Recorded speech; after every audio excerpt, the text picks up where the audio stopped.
ਚੁੱਪ।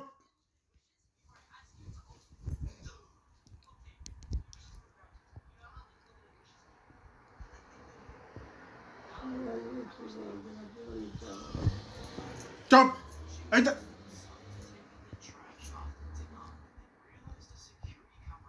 ਇੱਧਰ ਇੱਧਰ ਇੱਧਰ ਦੇਖ, ਮੇਰੇ ਵੱਲ ਦੇਖ। ਫਿਰ ਚੁੱਪ। ਜੇ ਤੂੰ ਵੀਡੀਓ ਨਾ ਠੀਕ ਬਣਾਈ ਤੇਰੀ ਮਾਸੀ ਦੇ ਕੰਨ ਲੰਮੇ ਕਰ ਦੇਣੇ।